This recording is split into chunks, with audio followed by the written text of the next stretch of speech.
Você já deu o que tinha que dar. Desapareça e nos deixe em paz. O grito do meu filho ecoou, testemunhado por toda a vizinhança. Permaneci muda, estática, mas meu olhar gritava toda a minha dor. Passaram-se apenas 3 dias até que ele recebesse um envelope registrado. Eu já estava longe, cruzando fronteiras, mas deixei para trás um bilhete que faria o mundo dele desabar. Tiago lançou aquelas palavras cruéis na calçada.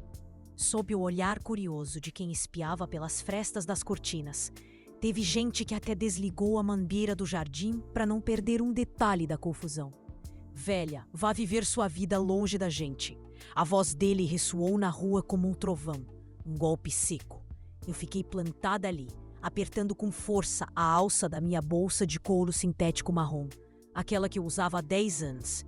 Não derrubei uma lágrima sequer naquela hora, mas por dentro, algo se quebrou irreparavelmente. 72 horas depois, Tiago assinou o recebimento da correspondência. Ao ler o conteúdo, o sangue fugiu de seu rosto. Eu tinha me mudado para o exterior, mas a carta que deixei foi o suficiente para tirar o chão dos pés dele. E se você está se questionando como uma mãe chega a esse extremo, como uma senhora de 64 anos encontra forças para sair da vida do único filho, permaneça aqui. Esta história vai virar do avesso tudo o que você entende sobre laços familiares. Antes de prosseguirmos, se você valoriza relatos verídicos sobre dar a volta por cima e recuperar a dignidade, acompanhe essa jornada. Aqui eu não trago lamentações de vítima, trago a trajetória de mulheres que decidiram reagir. Eu me chamo Marta e preciso voltar um pouco no tempo para que você compreenda como acabei naquela calçada, sendo descartada pelo filho que criei, tratada como um objeto sem valor que atravanca a sala. Sempre ganhei a vida na cozinha. Desde menina, aprendi a dar o ponto certo na massa, a transformar ingredientes simples em algo especial. Quando Roberto, meu esposo, faleceu num acidente de trânsito, eu tinha 29 anos e o Tiago apenas 4. Parecia o fim da linha? Recordo-me do enterro, do cheiro enjoativo das coroas de flores que me embrulhava o estômago, do peso de segurar a mãozinha do meu menino enquanto ouvia os sussurros. Tão jovem e já viúva, coitada. Mas eu rejeitei a piedade, eu escolhi a força. Instalei o forno industrial na área de serviço e comecei a aceitar encomendas. Salgados, doces, bolos de festa. Trabalhava até os braços formigarem, até a vista cansar de tanto decorar os pratos. Tiago cresceu no meio da farinha e do cheiro de assados. Ele fazia os deveres da escola na ponta da mesa onde eu solvia a massa. Nossas refeições eram simples, muitas vezes o básico, mas o afeto transbordava e o diálogo nunca faltou. Eu sempre repetia: filho, a gente não tem luxo, mas o que temos é nosso, e dignidade ninguém tira da gente. Com os anos, o negócio de comida prosperou. Montei uma pequena rotisseria e contratei 2 ajudantes. Não era vida de rainha, mas vivíamos com conforto. E eu tinha um sonho fixo: ver meu menino formado, vestindo a beca e segurando o diploma. Uma oportunidade que a vida me negou. Larguei os estudos para casar e o Roberto também não teve chance. Mas o Tiago teria um destino diferente.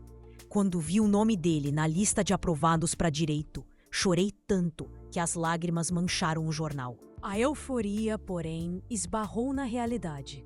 Era uma faculdade particular, com mensalidade beirando os R$ 2.500. Fiz as contas na ponta do lápis. Somando tudo, passaria de R$ 200 mil ao longo do curso. Eu não tinha essa fortuna guardada, mas tinha um apartamento que herdei da minha mãe. Um imóvel simples, de 2 quartos, mas bem localizado. Não hesitei. Vendi. Usei o capital para custear o futuro do meu filho. Passei a viver de aluguel, mas com um peito estufado de orgulho, pois ele seria doutor. E o plano deu certo.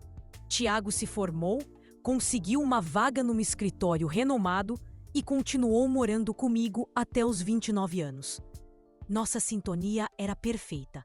Ele me levava para jantar, assistíamos a filmes juntos no sábado à noite, ele me tratava como rainha. Lembro vividamente de um dia em que ele me abraçou forte e disse: Mãe, você é minha maior inspiração. Guardei aquelas palavras no lugar mais seguro do meu coração. Mas então surgiu a Vanessa. Ela entrou na vida do Tiago como um furacão que desordena tudo. Era uma mulher deslumbrante, admito. Cabelos longos e sedosos, maquiagem impecável, roupas de grife.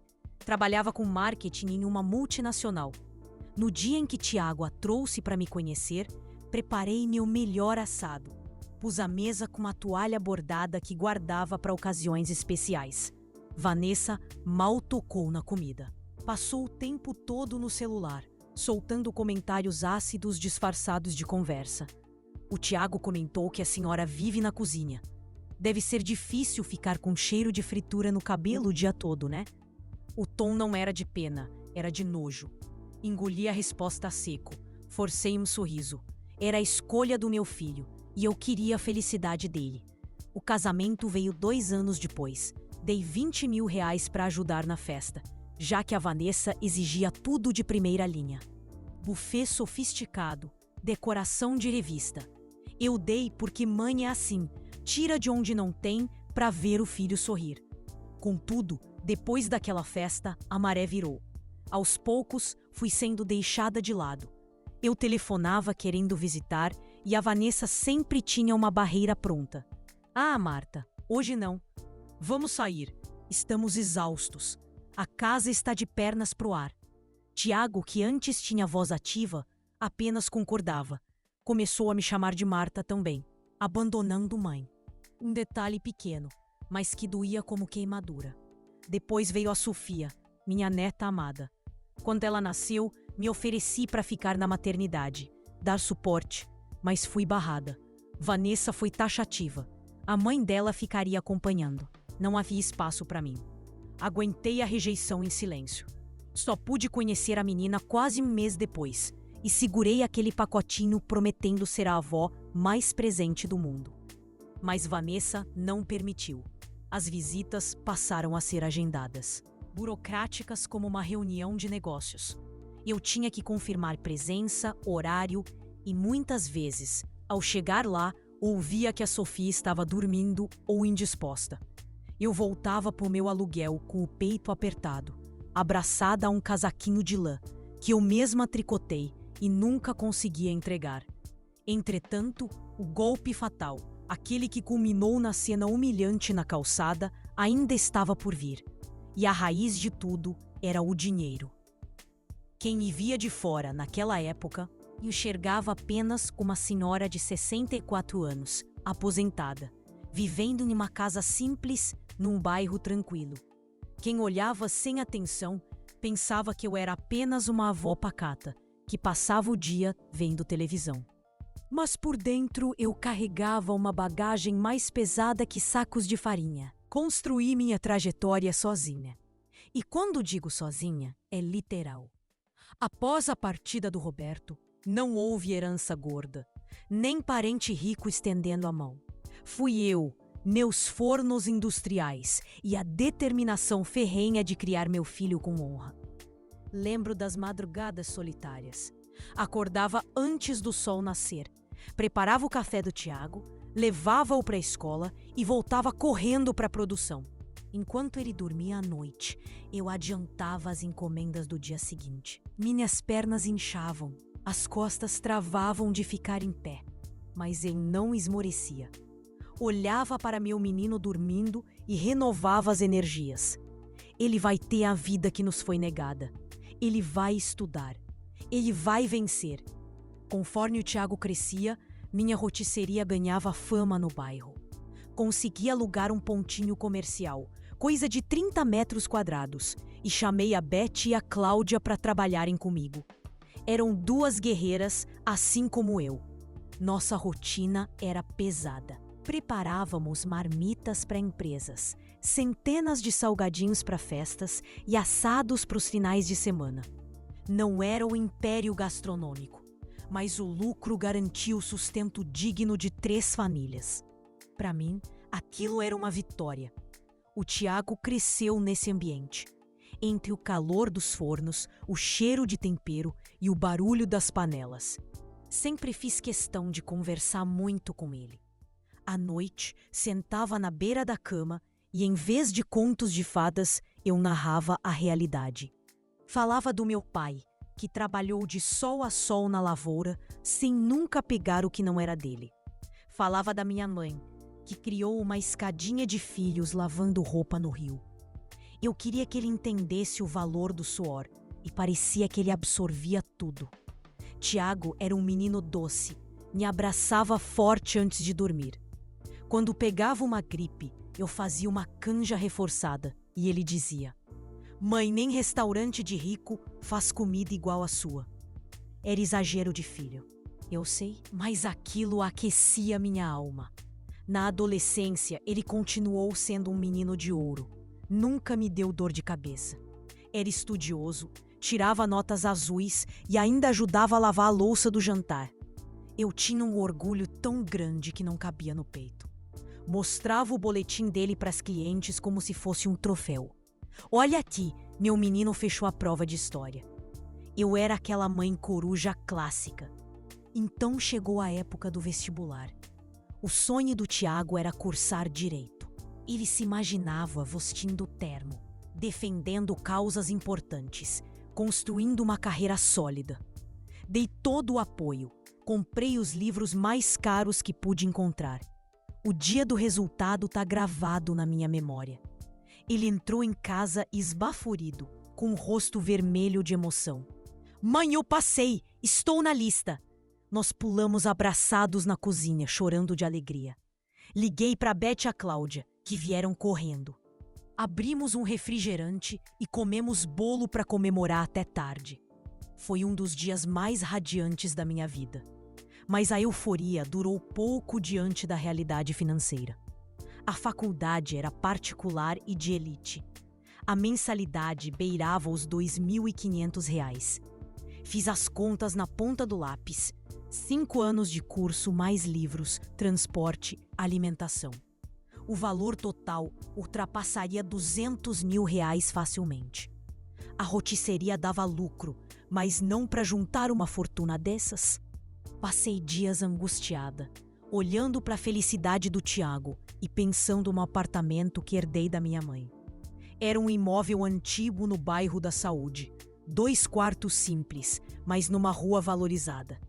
Avaliado em torno de R$ 220.000. Não pensei 2 vezes. Coloquei a placa de vende-se. Quando contei ao Tiago, ele entrou em pânico.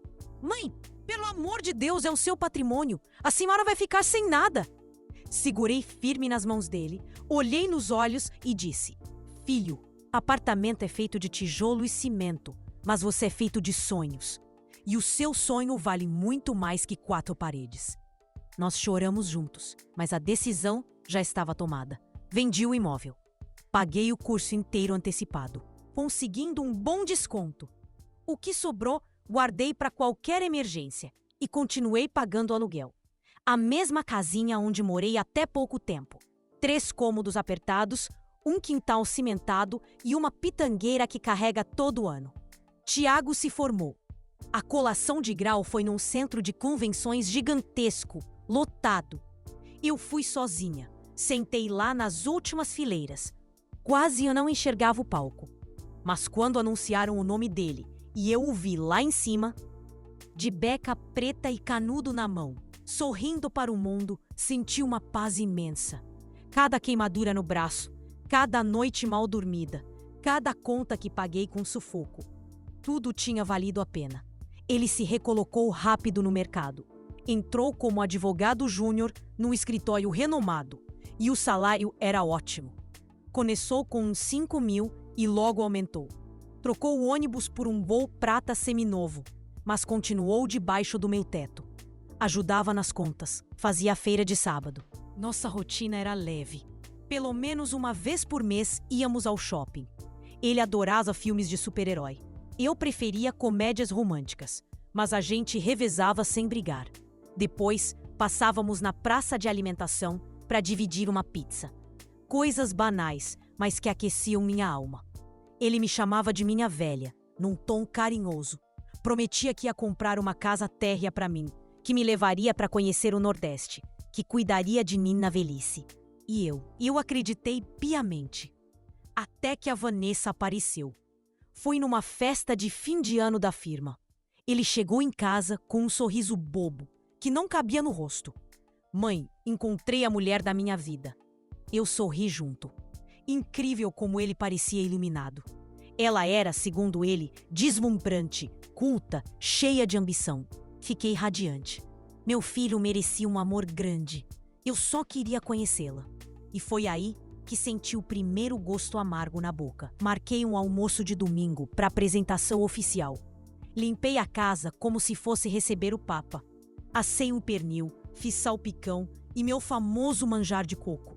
Estendi a toalha de renda que herdei da minha avó. Coloquei copos de cristal que ficavam na cristaleira. Queria impressionar.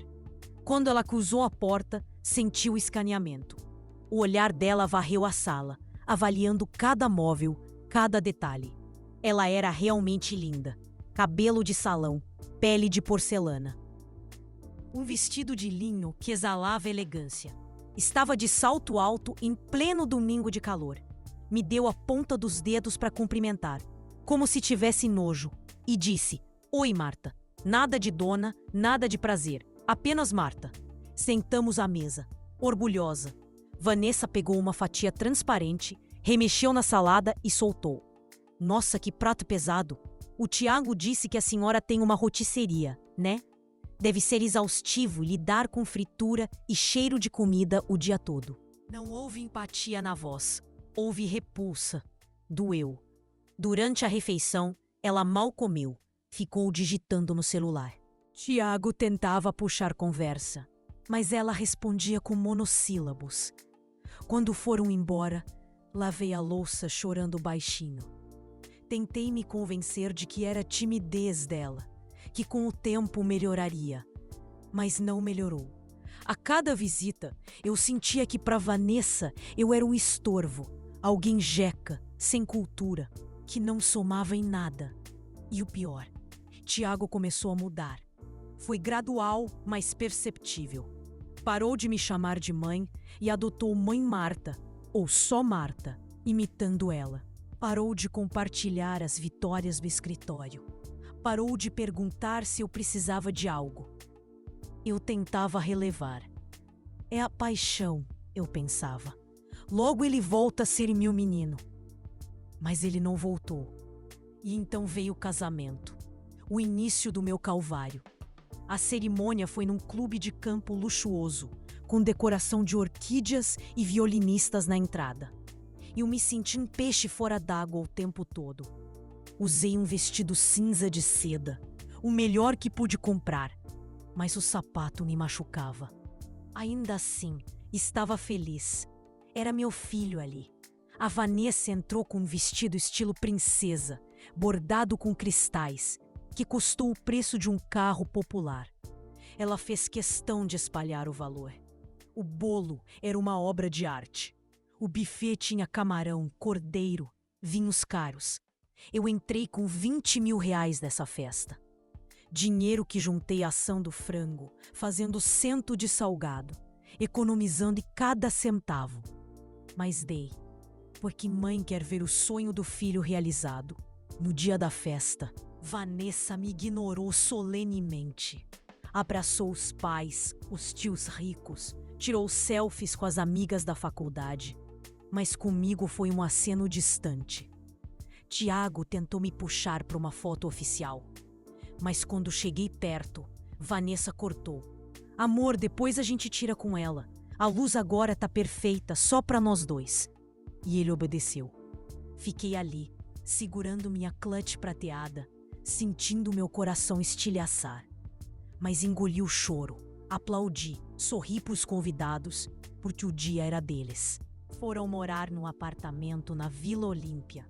Varanda gourmet, piso de mármore, condomínio com academia completa. Tiago me ligou na primeira semana. "Mãe, passa aqui para conhecer o AP." Fiquei eufórica. Preparei uma travessa de empadinhas que ele adorava. Embalei com cuidado. Toquei o interfone, toda esperançosa. A Vanessa atendeu pelo visor, Um cara de poucos amigos. Ué, Marta, o Tiago não te avisou? Estamos de saída. Meu sangue gelou. Mas ele me chamou ontem, balbuciei. Ela revirou os olhos. Pois é, surgiram imprevistos. Vamos jantar com meus pais. Tiago apareceu no fundo da imagem, cabisbaixo. Mãe, desculpa, esqueci de te avisar. Fica pra próxima. Deixei as empadinhas na portaria, pros porteiros, e voltei pra casa com um nó na garganta que me sufocava. A situação só degradou. As visitas viraram reuniões de negócios. Hora marcada, dia específico. Eu não podia mais ligar e dizer, tô passando aí. Tinha que agendar. E na maioria das vezes, Vanessa cortava. Ah, Marta, a casa tá bagunçada. Hoje estamos cansados. Vamos viajar. Desculpas e mais desculpas. Me senti descartável. Como um eletrodoméstico velho que não serve mais, mas dá pena de jogar no lixo. Aí veio a Sofia. Quando soube que Vanessa estava grávida, meu coração renasceu. Eu seria avó. Teria uma menininha para mimar, para tricotar casaquinhos, para contar histórias. Comecei a produção. Mantas bordadas, sapatinhos de lã amarela, vestidinhos de fustão. Enchi uma caixa linda, sonhando com o momento da entrega. Mas quando a Sofia nasceu, foi barrada. Vanessa foi direta. A mãe dela ficaria no hospital dando suporte. Não havia espaço para mais ninguém no quarto. Fiquei em casa, abraçada à caixa de presentes, enquanto minha neta vinha ao mundo longe de mim. Não havia lugar para mim. Mãe, tem muita gente. Você sabe como é estressante. A senhora entende, né? Eu disse que entendia, mas por dentro eu estava sangrando. Só pude tocar na minha neta quando ela completou quase um mês. Fui até a casa deles carregando meu pacote, com o coração na boca. Vanessa abriu a porta, pegou a caixa sem ao menos espiar o conteúdo e sentenciou. A Sofia dormiu agora. Se você mexer, ela acorda e chora.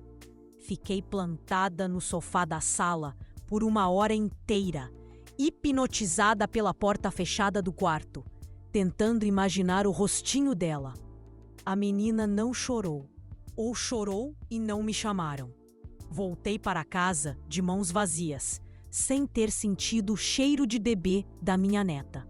As visitas seguiram esse padrão militar, tudo controlado, cronometrado, como se eu fosse uma intrusa perigosa. Eu ligava implorando para ver a menina, e a Vanessa tinha um arsenal de desculpas. Tá com cólica, tá febril, minha mãe já tá aqui ajudando. Quando eu consegui a brecha, era 30 contada no relógio, com a Vanessa de sentinela, braços cruzados, fiscalizando cada movimento meu. Certa vez, levei uma boneca de pano que fiz com todo amor. Cabelinhos de lã cor de mel, vestido bordado à mão. Entreguei para Sofia, que já tinha uns 2 aninhos. Ela agarrou a boneca e saiu correndo feliz. Meu coração transbordou. Mas na visita seguinte, o brinquedo sumiu. Cadê a bonequinha da vovó? Perguntei. Vanessa nem me olhou. Ah, ela enjoou rápido. Doamos para um orfanato. Doaram meu presente como se fosse lixo velho. Calei a boca, engoli a humilhação, mas chorei a noite toda, abraçada ao travesseiro. E o Tiago? Tiago era omisso, acatava tudo. Quando tentei desabafar, ele me cortou seco. Mãe, a Vanessa tem razão. A senhora precisa entender que nós temos nosso ritmo, nossa vida.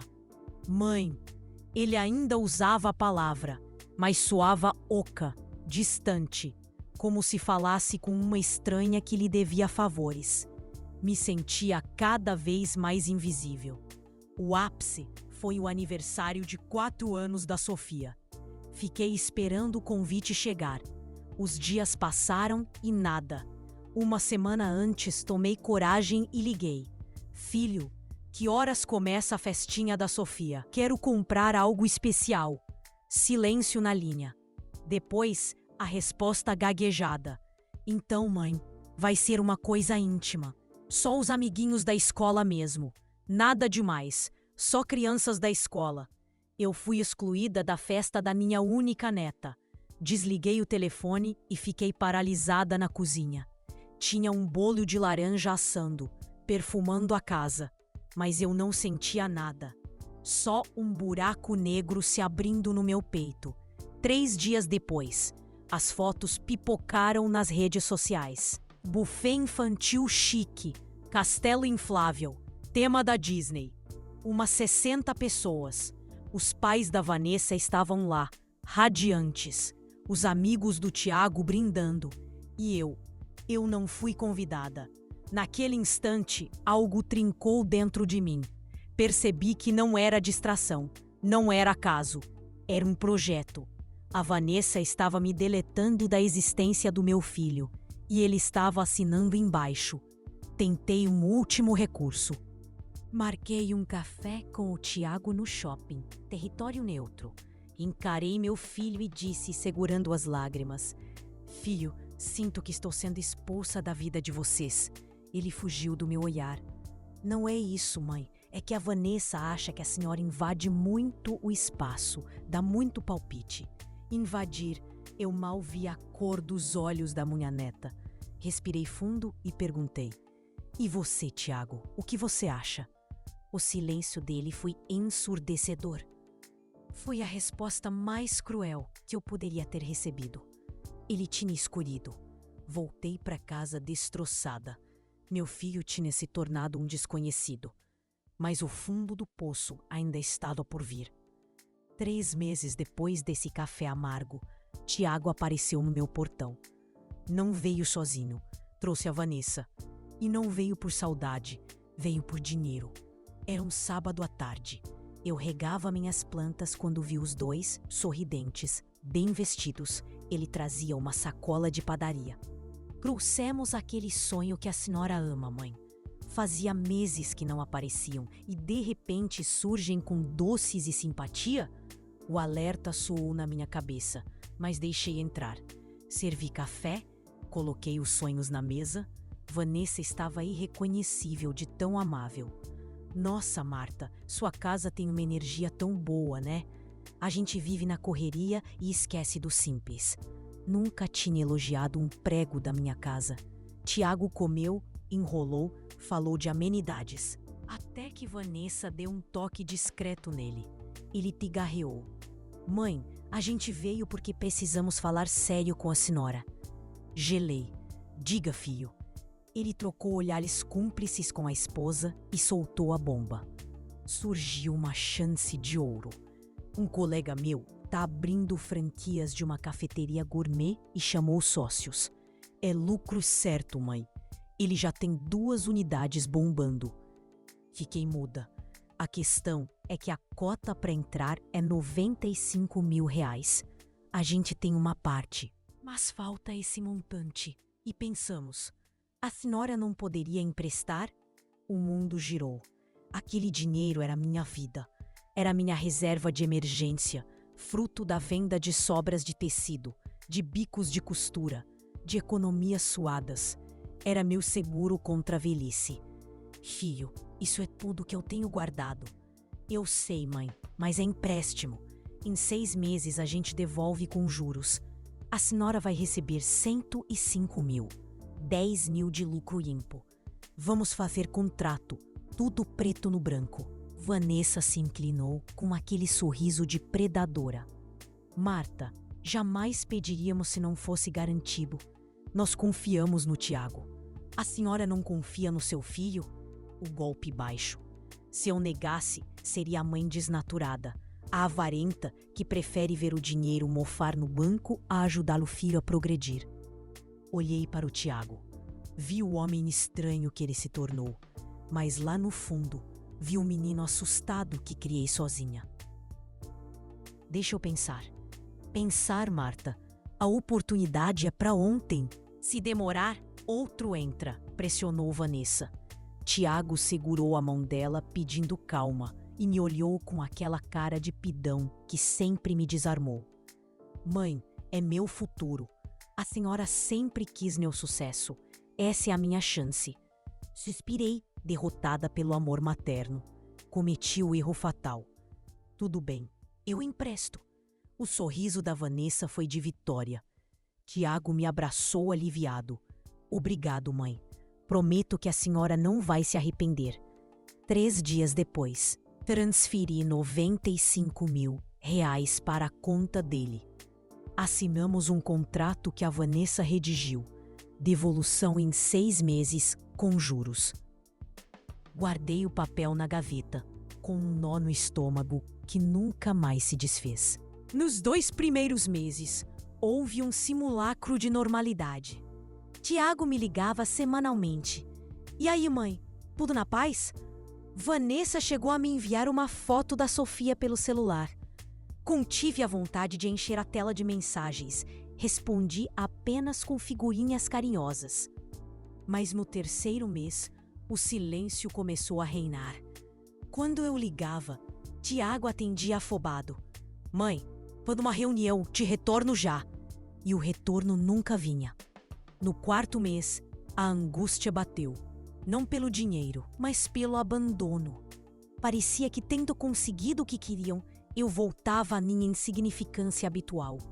Chegou o 6º mês, o prazo final. Aguardei. Não cobrei no vencimento. Esperei 1 semana, 2. Após 15 dias, liguei. Tiago atendeu com frieza. Oi, mãe. Filho, o prazo do empréstimo venceu há 2 semanas. Silêncio do outro lado. Mãe, o negócio está decolando, mas ainda não deu lucro para sacar. Preciso de mais um fôlego. Quanto tempo, filho? Ah, não sei. Uns 3 meses. Talvez. Engoli a seco. 10 meses viraram 6. 6 viraram 8. E a cada cobrança minha, uma desculpa nova dele. Estamos reformando, o mercado está oscilando. Calma, mãe. E a Vanessa? Era ainda mais ríspida. Marta, a senhora é muito ansiosa. Investimento não é mágica. Relaxa. Eu tinha entregado minhas economias de uma vida e eles me mandavam relaxar. Mas o fundo do poço tinha um alçapão. 8 meses depois do empréstimo, recebi a notícia que me fez desabar no chão da cozinha. Estava na feira, escolhendo laranjas, quando a dona Cida, minha vizinha fofoqueira, comentou: Marta, vi seu menino esses dias. Que carrão ele comprou, hein? Um Civic zerinho, lindo. Minhas pernas tremeram. Carro? É, um Honda Civic prata, novinho em folha. Tava parado na frente do prédio dele. Vi quando fui visitar minha sobrinha. Voltei para casa tonta. Entrei na rede social que eu só tinha para acompanhar a vida da minha neta. E lá estava. Uma foto do Tiago encostado no capô brilhante de um Honda Civic prata. Sorriso de orelha a orelha. A legenda dizia: Nova conquista, gratidão. Pesquisei o preço. Um carro desses passava dos R$ 120.000. Eles compraram um carro de luxo com o meu suor. Senti uma dor física no peito. Achei que meu coração ia parar. Desabei no chão frio, encostada na geladeira, e chorei. Chorei pela traição, pela mentira deslavada, pela frieza de quem me enganou, sabendo que eu vendi meu teto para pagar os estudos dele. No dia seguinte, liguei decidida. Tiago atendeu com tédio. Fala, mãe. Vi a foto do Civic. Silêncio. E daí? E daí, minha voz falhou. Tiago, você me deve R$ 95.000. Como tem coragem de comprar um carro desse valor? Mãe, o carro é financiado. E o que eu faço com o meu dinheiro é problema meu. O seu dinheiro não. O meu dinheiro. E você sabe disso. Mas eu vou pagar. Para de me pressionar. Que inferno! A senhora tá parecendo agiota. Agiota. Meu filho me chamou de agiota. Desliguei o telefone e fiquei paralisada, ouvindo apenas o tic-tac do relógio na parede, marcando o tempo da minha desilusão. A rachadura no meu peito se abriu numa fenda exposta. Não era só falta de respeito. Era perversidade. Mas o que eu não imaginava é que o pior pesadelo ainda estava por vir. Depois dessa ligação, passei 3 dias sem comer. Estômago embrulhado, cabeça latejando, coração em frangalhos. Deitada no escuro, repassava a minha vida inteira. Cada sacrifício, cada madrugada na costura, cada privação para que ele tivesse o melhor. E agora? Agora eu era agiota. Tentei acreditar que foi um momento de cabeça quente, que ele ligaria pedindo perdão. Mas os dias se arrastaram. 1 semana, 2, 3, e o silêncio continuou. Num sábado de manhã, tomei uma decisão. Iria até lá, sem aviso, sem agenda. Peguei o ônibus, atravessei a cidade, caminhei até o prédio chique. Meu coração disparava. Eu não tinha um discurso pronto. Só precisava olhar nos olhos do meu filho e descobrir em que momento eu o perdi. No portão, o porteiro me reconheceu. Boa tarde, dona Marta. Veio ver o doutor Tiago? Forcei um sorriso amarelo. Vou sim. Ele interfonou. Chamou. Ninguém atendeu. Estranho, pensei. O carro dele está na vaga. O porteiro tentou interfonar novamente. Sem resposta. Supliquei. Por favor, moço, me deixe subir. Sou a mãe dele. Ele hesitou, mas acabou liberando minha entrada. O trajeto no elevador pareceu eterno. Minhas pernas tremiam sem parar. Diante da porta 802, respirei fundo e toquei a campainha. Do lado de dentro, ouvi risadas e o som da TV. Prova de que havia gente em casa. Toquei novamente. Vanessa atendeu. Estava de moletom, cabelos presos num coque mal feito, cara lavada. Ao me ver, a expressão dela azedou instantaneamente. Marta? O que você tá fazendo aqui? Vim falar com o Tiago. Ele tá ocupado. Vanessa, eu só quero conversar. 5 minutos. Ela bufou, revirando os olhos com impaciência, e gritou para o fundo do apartamento. Tiago, sua mãe tá aqui.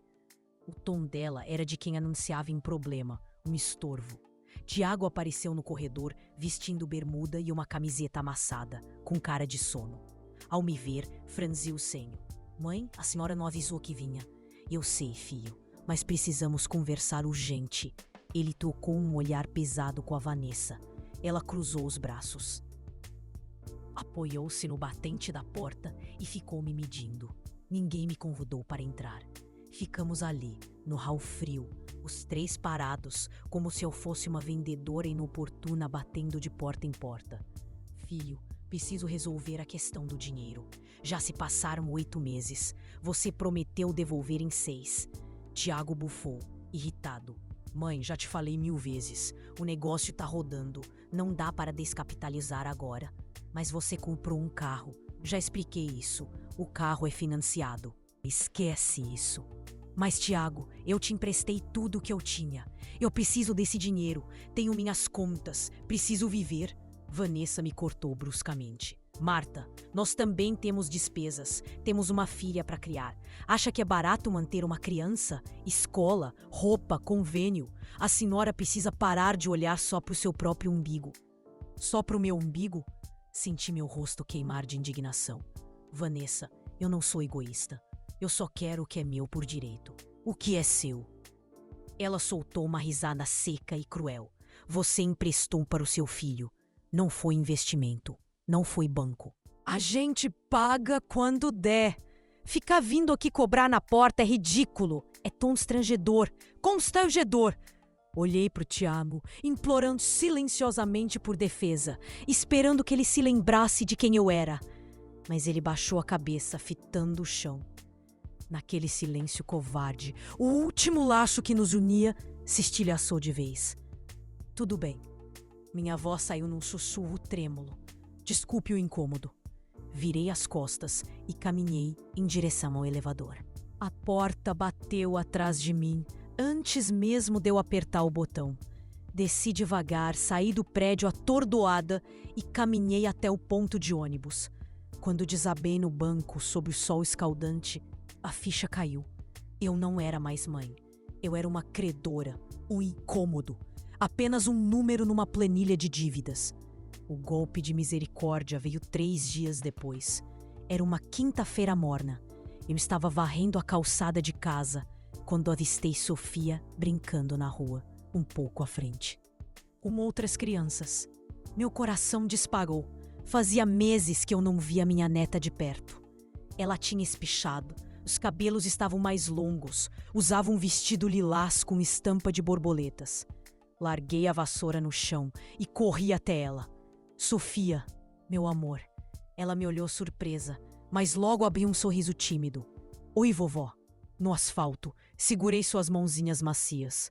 Como você tá linda. A vovó tá morrendo de saudade.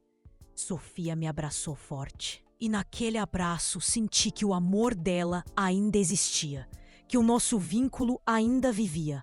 Foi então que a voz dele cortou o ar como um trovão. Sofia, vem aqui agora! Tiago e Vanessa vinham caminhando pela calçada. Ele com o semblante carregado, ela com os olhos fuzilando irritação.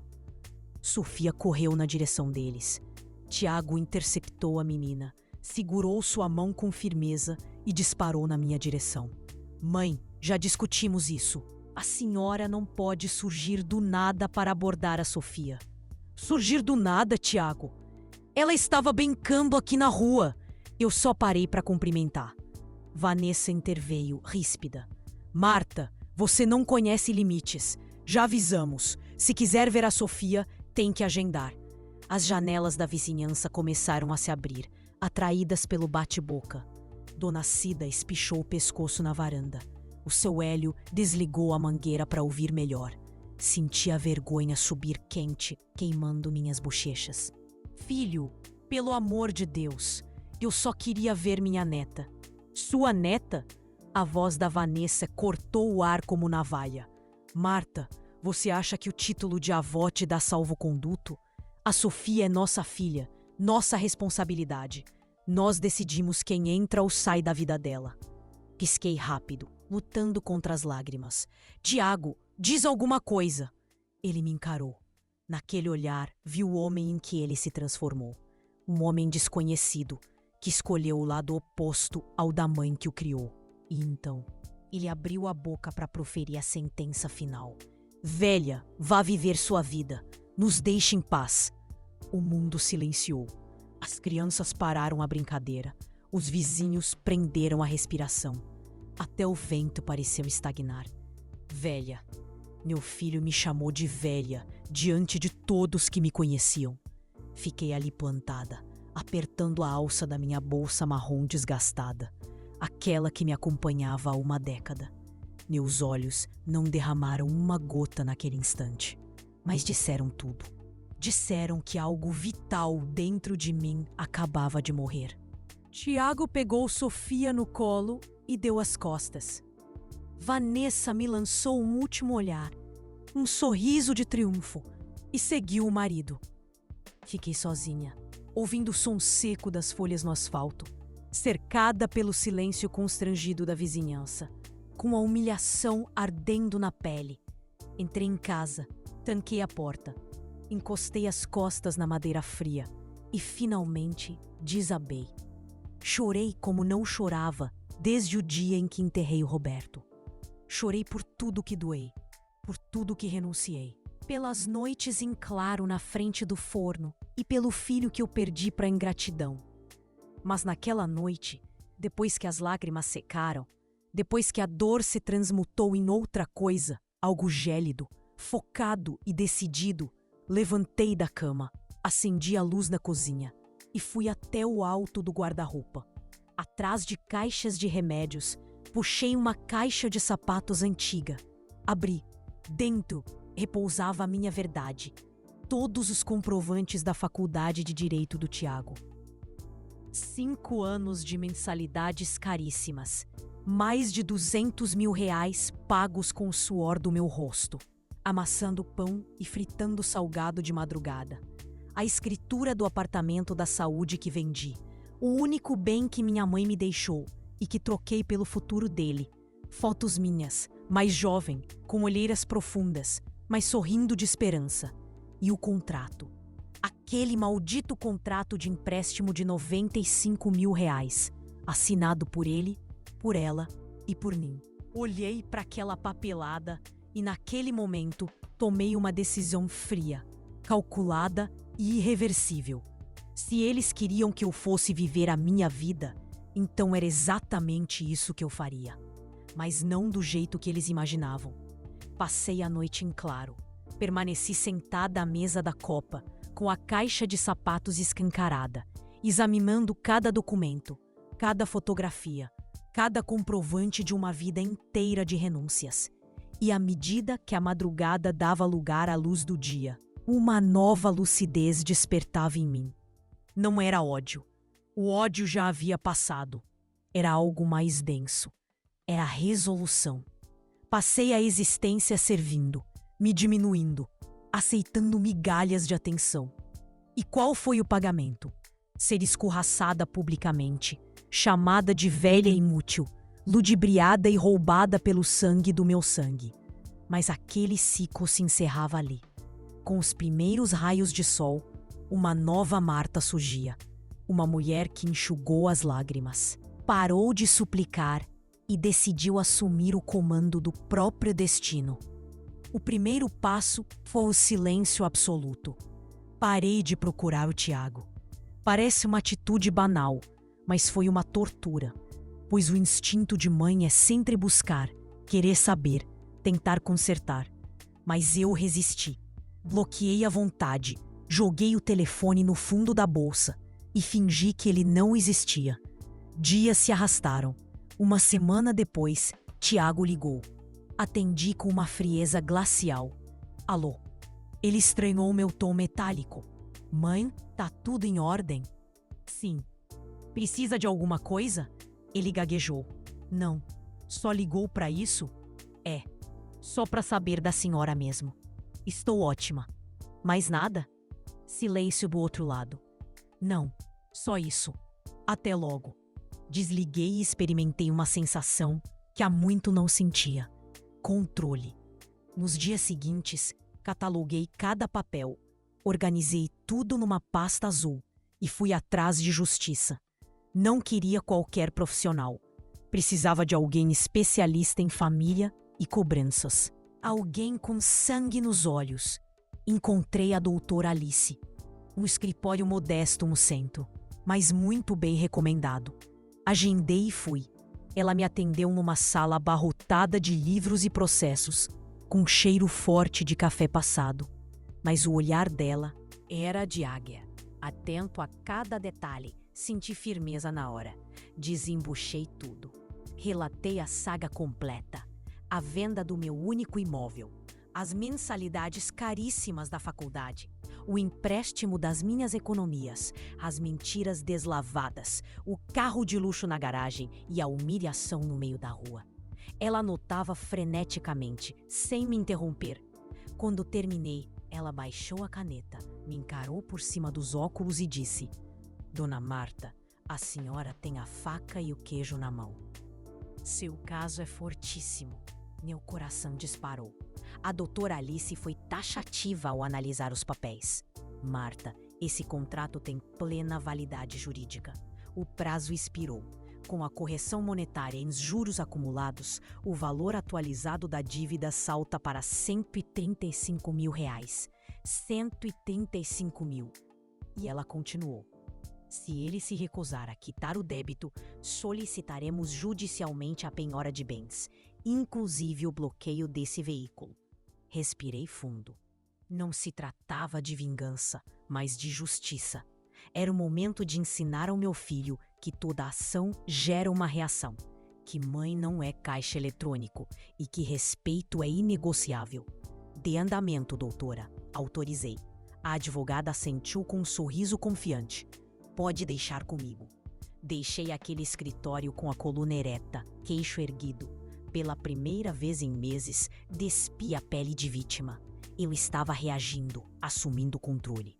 Mas o plano ia além do processo judicial. Havia outra etapa. Ao chegar em casa, fiz uma ligação internacional para a Espanha. Minha prima Lúcia vivia em Madrid há 12 anos, casada com um espanhol.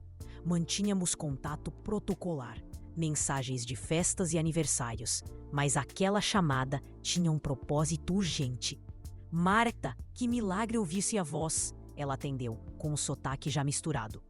Múcia, preciso te pedir um favor enorme. Despejei toda a história. A ingratidão do Tiago, o desprezo da Vanessa, a dívida. O escândalo na rua. Houve um silêncio do outro lado da linha, até que ela falou com firmeza. Prima, minha casa é sua casa. Você sabe disso. Tem certeza? Não quero incomodar. Incomodar? Marta, você me salvou quando ninguém mais olhou para mim. Lembra quando minha mãe adoeceu? Você virou noites costurando enxoval para eu vender e comprar os remédios dela. Eu tenho uma dívida de gratidão eterna com você. Venha recomeçar aqui. Fechei os olhos e pela primeira vez em muito tempo, senti a esperança aquecer meu peito. Eu vou, mas preciso que seja sigilo absoluto por enquanto. Tudo bem? Boca de siri, ela prometeu. Desliguei e contemplei as paredes da minha sala. Elas testemunharam meu choro, meu suor e meu envelhecimento. Mas agora assistiriam à minha partida. Nos dias seguintes, iniciei a operação desapego na surdina. Comecei a vender os móveis, mas só o que não levantaria suspeitas imediatas. A máquina de costura antiga, a estante bamba, cadeiras sobressalentes. Anunciei em grupos do bairro na internet. O dinheiro entrava aos poucos. Doei para o bazar da igreja as roupas que não usava mais. Fiquei apenas com o essencial, o que cabia a uma mala média. Cada objeto que saía era 1 quilo a menos nas minhas costas. Paralelamente, a doutora Alice avançava. Ela me ligou para atualizar. Dona Marta, processo protocolado. A notificação judicial chegará para ele em breve. Agradeci com o coração na boca. 3 semanas após a humilhação na calçada, procurei um contador. O seu Alberto, um senhor distinto de óculos fundo de garrafa e muita paciência. Ele cuidou de toda a burocracia. Imposto de renda, transferência da aposentadoria para o exterior, documentos. A senhora pretende ficar quanto tempo fora? Ele indagou. Talvez para sempre. Ele me olhou curioso, mas manteve o profissionalismo e não fez mais perguntas. Comprei a passagem. Voo direto. São Paulo-Madrid. A data estava marcada. Dali a 1 semana. Apenas 7 dias. Senti um aperto no peito ao confirmar a compra da passagem. A ficha caiu. Era real. Eu estava prestes a emigrar, a deixar meu país, minha história e inclusive o meu filho. Mas sendo honesta, ele já não era mais meu filho. Não aquele menino que criei. Ele havia se transformado em um estranho. E eu precisava me reinventar para sobreviver a isso. Nessa última semana, Tiago ligou 2 vezes. Fui polida, mas fria como gelo. Não mencionei o processo judicial. Não topei no assunto da viagem. Não dei uma única pista. Apenas disse que estava tudo em ordem, vivendo minha rotina. E ele, fosse por ingenuidade ou pura arrogância, acreditou que a poeira tinha baixado. 3 dias antes do embarque, o telefone tocou. Era a doutora Alice. Dona Marta, a notificação foi entregue. Ele recebeu o aviso hoje. Meu estômago deu um nó. E agora, doutora? Agora o prazo começa a correr. É provável que ele tente te procurar desesperadamente, mas fique tranquila. Eu sou o seu escudo aqui. Pode viajar em paz. Em paz. Não sei se eu tinha paz, mas tinha convicção. Na véspera da partida, cumpri minha última missão. Sentei à mesa da copa, papel e caneta na mão, e escrevi uma carta. Foi doloroso. Rasguei e reescrevi 3 versões, pois as palavras precisavam ser cirúrgicas. Tinham que ferir, sim, mas acima de tudo, tinham que me libertar. Quando terminei, dobrei a folha. Coloquei num envelope parvo e escrevi apenas para Tiago. Deixei-o em destaque sobre a mesa. Na manhã seguinte, fechei minha mala. Uma única bagagem, média, levando só o indispensável. Corri os olhos pela casa uma última vez. Os cômodos humildes. O quintal com a minha pitangueira. A cozinha, que testemunhou tantas costuras pela madrugada e tantas lágrimas escondidas. Tranquei o portão e entreguei as chaves para a Dona Cida, que ficou com os olhos marejados quando eu disse que passaria um tempo fora. Olha a casa para mim, Cida. E, por favor, quando meu filho vier me procurar, porque ele vai vir, entregue isso a ele. Passei o envelope para as mãos dela. Entrei no táxi rumo ao aeroporto. Fiz o check-in e embarquei.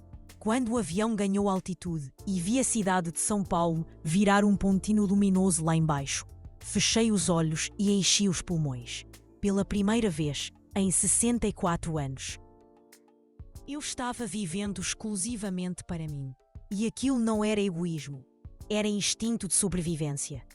A travessia do Atlântico durou cerca de 10 horas. 10 horas em que não preguei o olho. Fiquei hipnotizada pela janelinha, observando a imensidão escura do oceano, refletindo sobre tudo o que eu deixava para trás e tentando imaginar o que o destino me reservava em terras espanholas. O sol apenas começava a dourar o horizonte quando a aeronave tocou a pista do aeroporto de Barajas, em Madrid. Desembarquei com as pernas trêmulas e o coração disparava. Ali, cercada por uma multidão falando castelhano, lendo placas no idioma que eu entendia pouco, fui tomada por um instante de pânico absoluto. Meu Deus, o que eu fiz? Pensei. Mas o medo se dissipou no segundo em que avistei Lúcia no saguão, segurando um cartaz feito à mão com meu nome. Nossos olhares se cruzaram e ela largou o papel no chão, correndo em minha direção. O abraço foi apertado, cheio de saudade e alívio. Senti o cheiro familiar dela e soube que estava segura. Bem-vinda, prima. Bem-vinda ao seu recomeço. Chorei ali mesmo, sem me importar com os estranhos ao redor. A adaptação nos primeiros dias foi um misto de novidade e melancolia. A casa da Lúcia ficava no bairro de Chambéry, uma região charmosa com prédios de tijolinhos e varandas floridas. Ela e o marido, Juan, me acolheram como se eu fosse da realeza.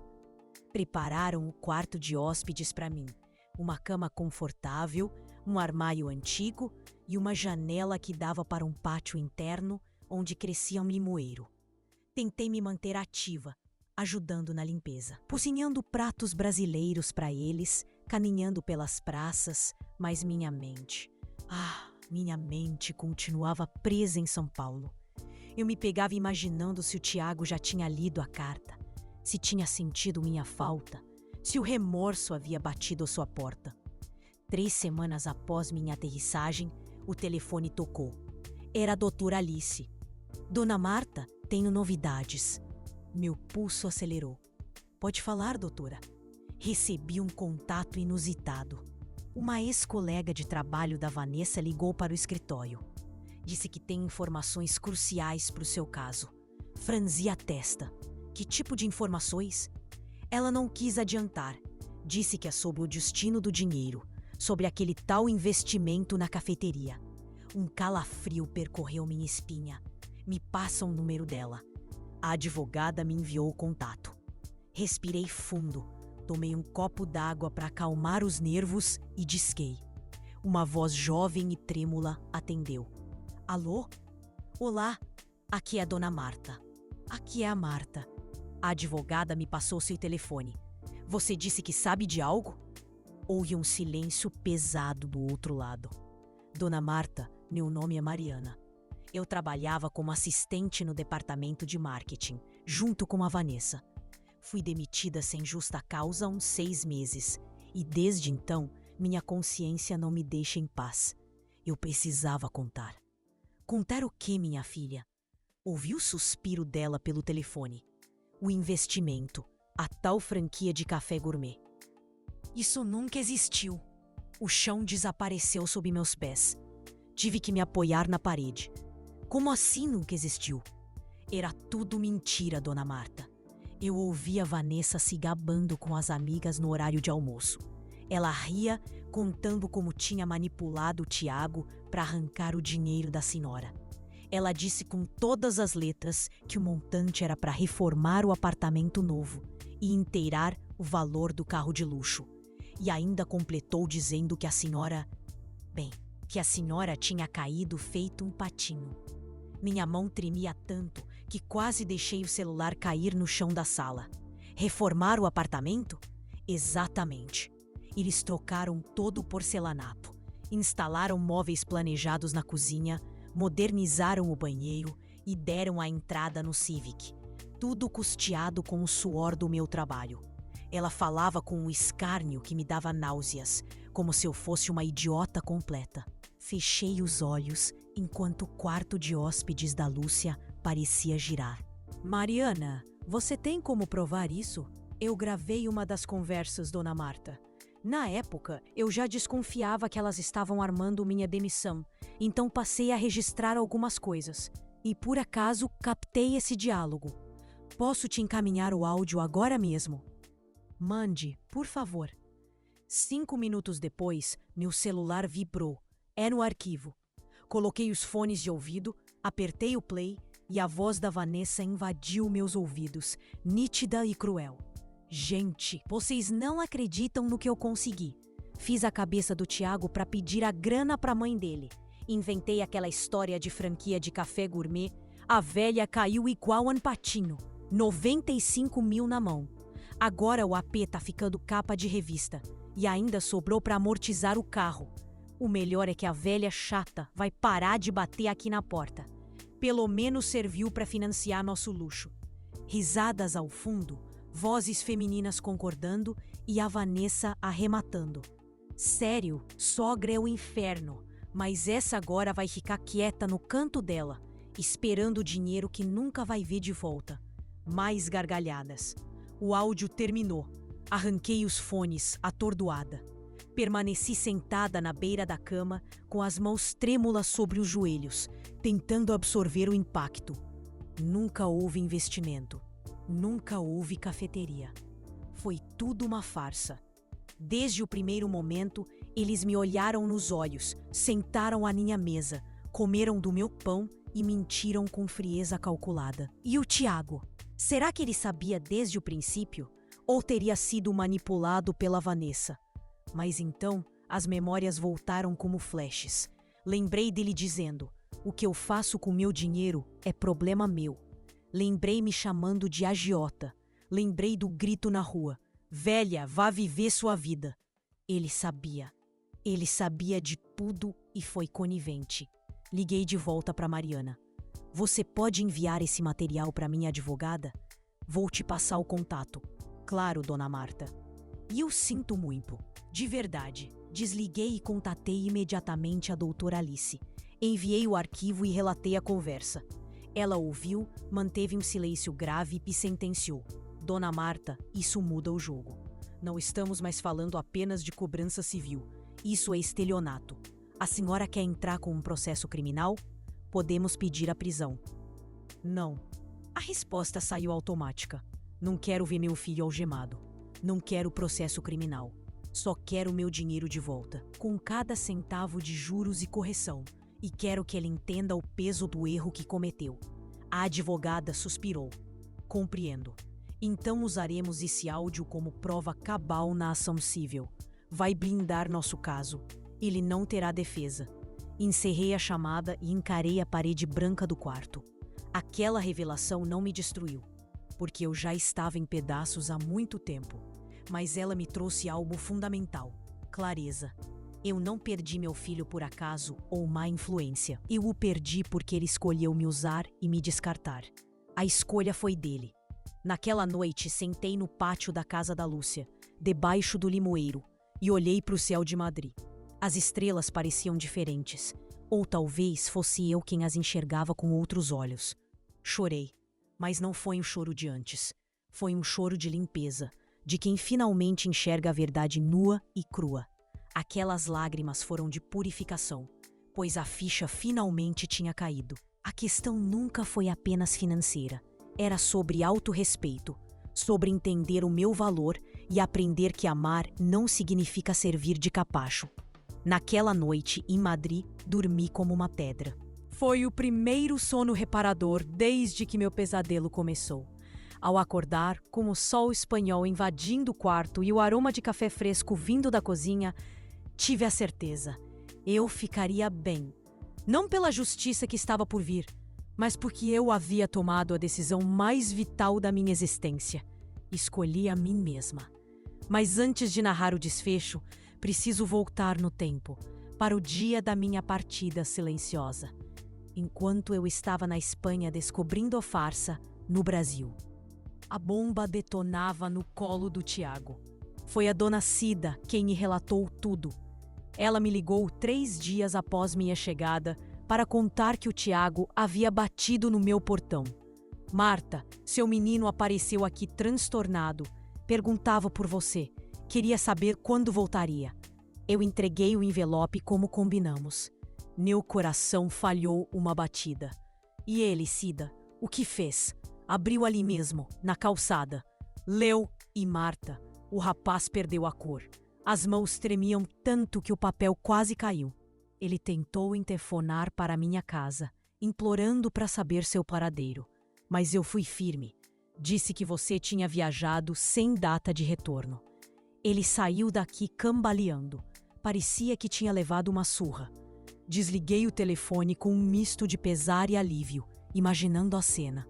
Tiago lendo aquelas linhas. Tiago, enfim, encarando o espelho de suas atitudes. Deixe-me compartilhar o que escrevi, porque pesei cada palavra, cada vírgula, cada ponto final daquela carta. Tiago, se você está lendo isso, é porque finalmente se dignou a me procurar. Não sei se foi por peso na consciência ou necessidade de mais dinheiro, mas agora tanto faz. Eu não estou mais aí. Passei 3 dias ensaiando o que te dizer. Pensei em gritar, em praguejar, em jogar na sua cara cada centavo suado, cada noite em claro, cada lágrima escondida. Mas isso seria o caminho fácil. E eu cansei de facilitar a sua vida. Então, vou te contar uma história. A história de uma mulher que enviuvou aos 29 anos, com um menino de 4 na barra da saia, sem diploma, sem fortuna, mas que não se entregou. Uma mulher que transformou farinha e água em sustento, que trabalhou até as pernas incharem, que deixou de comer para te alimentar. Uma mulher que vendeu seu único patrimônio, o apartamento que era sua herança e sua segurança na velhice, para pagar a sua faculdade de Direito. Mais de R$200 mil, Tiago. Esse foi o preço do seu diploma. Não foi apenas o seu esforço intelectual. Foi o teto da sua mãe. Aquele apartamento na Saúde que eu vendi sem testanejar, porque eu apostava em você, porque eu achava que o seu futuro valia mais que tijolos e cimento. Eu te criei sozinha, te ensinei honra, te mostrei o que é dignidade. E você? Você jogou tudo isso no lixo no momento em que colocou aquela aliança no dedo. E não vou cometer o erro de culpar apenas a Vanessa. Seria muito cômodo demonizá-la e te isentar. Você é um homem adulto. Você fez escolhas. E a principal delas foi me tratar como um estorvo. Você mentiu para mim. Me enganou friamente. Arrancou R$95 mil, tudo que eu tinha guardado, com uma fábula de franquia que nunca existiu. Torrou meu dinheiro num Honda Civic e numa reforma de luxo. E quando eu ousei cobrar o que era meu, você teve a coragem de me chamar de agiota. Mas o golpe fatal não foi financeiro. Tiago, foi a humilhação. Foi ouvir da boca do filho que eu amamentei, que eu protegi com a própria vida, a palavra velha, gritada na frente de toda a vizinhança.